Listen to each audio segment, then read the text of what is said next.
Hello, folks, and welcome to the An Asian Roundtable. Today, we have two really incredible guests joining us to talk about The Apology, a new play presented by New Earth Theatre and Arcola Theatre, premiering this September in London.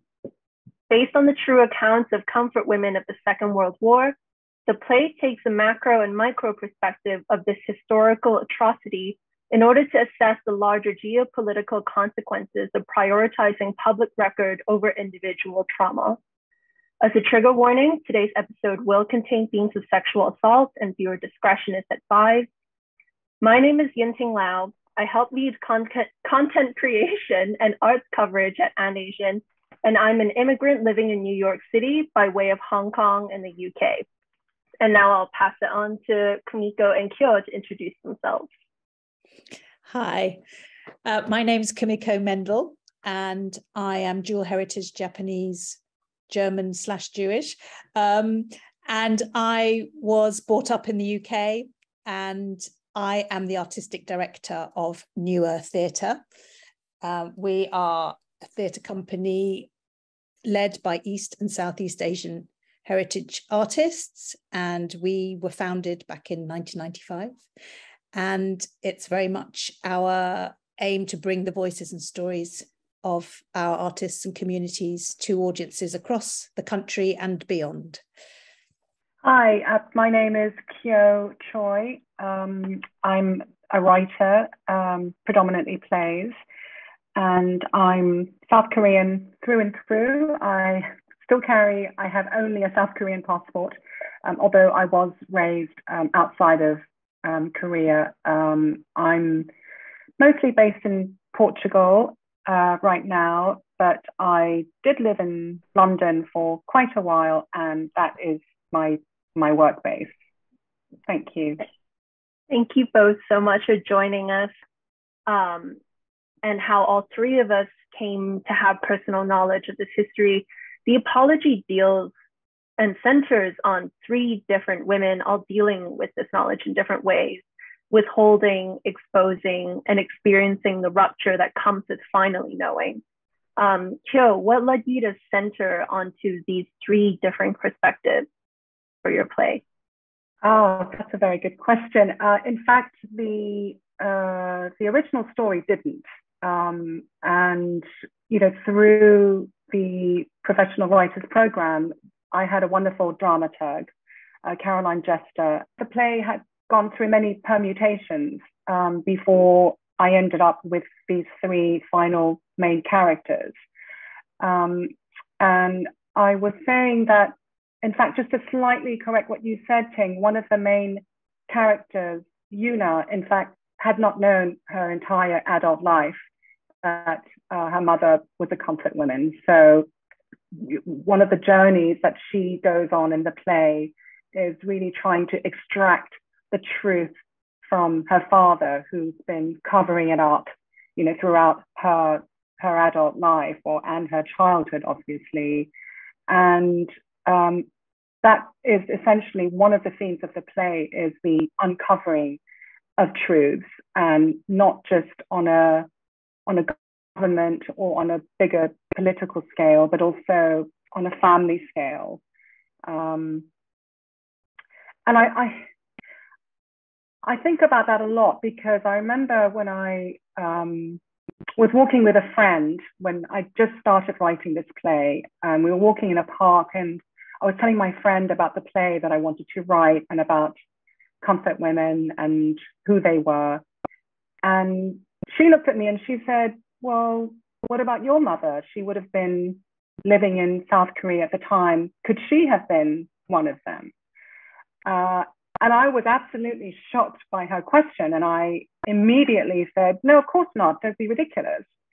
And I realized that actually my reaction really came probably from a sense of shame more than anything, the surprise that I felt when she asked me that. And I thought, this is exactly the kind of shame that people want to cover up. They don't want to disclose these truths, particularly when it comes to women and sexual violence. And I was, at the end of the walk, I was so kind of perplexed and just surprised by my own reaction. And I really had to kind of analyze it. And I realized how shameful I felt about feeling the shame. You know, it's this very kind of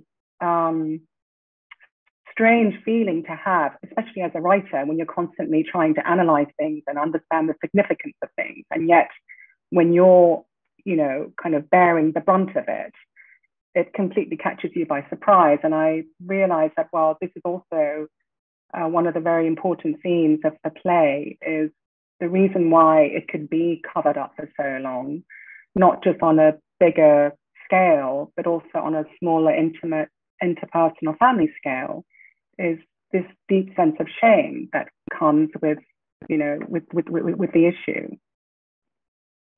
I mean, I don't know if I'm qualified to talk about internationally, but I mean, at least within the UK, I would say it's yes, unless you have a particular interest or have some kind of connection to East Asia, Japan or Korea or any East Asian countries, I don't think you would know about this. It's certainly not something we have heard, you know, we get taught about in schools. We know very little about Japan occupation and the, you know, in East and Southeast Asia during the Second World War. Everything is, you know, through the lens of our involvement, the UK's involvement, Britain's involvement in the Second World War, and Germany and so forth. And we really, you know, even, I mean, people know about Hiroshima, and that's about it, I would say, and Pearl Harbor, but, you know, they don't know about the invasion of or occupation of Hong Kong or Singapore or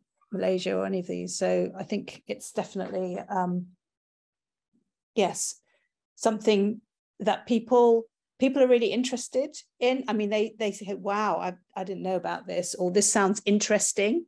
That's a good thing. But, and then I suppose that there's, you know, in the past decade or more, I suppose that you know, there's been a real awareness, much more awareness of South Korea and the culture coming from South Korea through various means. So there's an interest in South Korea. And that, you know, along with that, people become interested in the history of a place. And, you know, yeah, so I think, I mean, internationally, I don't know either. I would imagine for Europe, it's pretty similar as to the reaction, you know, or knowledge or awareness of this story in Europe or anywhere in the West. It's very, it's not known. Especially with spectators in London, there can sometimes be this barrier that, oh, this isn't really related to me. I'm not Asian. We're not in Asia. I can just watch this and catharsis away. And I wanted to know, sort of, besides you educating us about that political cover-up, if you can also talk about directly combating just this like experience of just spectating and then leaving it all behind. Yeah, I mean, two points on that.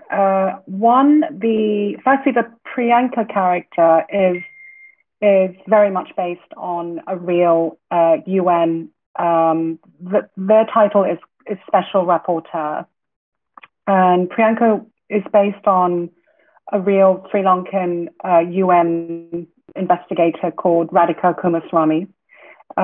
She basically wrote the first country report on sexual violence against women and children in wartime. And she chose her country to be Korea. This was before Korea was divided into North and South Korea, because it happened during the Second World War. So she had visited South Korea. She tried to go to North Korea in the 1990s, and there was some problem, and she couldn't go to North Korea. So she had interviewed quite a lot of the survivors in the 1990s, and it took her several years to write this UN country report on violence against women, and specifically focusing on comfort women. So she's not a fictional character that I thought, okay, I need a woman like this to bridge the audience between what's happening in a country far away in East Asia and the Western audience. I mean, she very much existed in her own right. And secondly, in terms of what you were asking about the audience perhaps thinking, well, I can not really be personally involved in a story like this. I mean, again, I think that goes back to what we were talking about in terms of disruption. And I feel that actually, when you watch a play like this, yes, obviously it's history-based. It's something that happened. It's an atrocity that happened to, countries, predominantly ex-colonial countries in East Asia. But all the issues, as I've mentioned before, are ever so relevant today, in terms of wartime atrocities, in terms of sexual violence on a mass scale. We read about this, we know about this in the Middle East, in Syria, and Africa. Whenever there is a war, there will always be an ensuing situation of sexual violence against women. I mean, I think just today I was reading a CNN article about all the women and children who are trying to flee the Ukraine are now targets of human traffickers. It's not an issue that's just remote to the Second World War. It's an issue that's completely relevant to today. So I hope that the audience do not come out of this play thinking, oh my God, what a terrible thing that happened in the Second World War. But I hope they come out thinking, well, this is something terrible that's happened and it's good to know about it. But it's still happening today. In doing the work you both do, which is in pioneering representation for East and Southeast Asian stories, I'm sure that there were obstacles. We've discussed in general also like some of the societal apathy towards that, especially within urban America, because it's like they're like, oh, it's not our business. And I was just wondering if you both had some sort of experience of what were some of the obstacles you've encountered over your careers, and what were the things that allowed you both to keep doing what you do? I mean, I think for me, in my fairly short career as a playwright, I mean, I think what I find really frustrating is, and this is my Twitter profile, which says diversity doesn't mean one of each. And I find that this mentality is very much imbued, particularly in London theatre, which is, we've done in one season a play about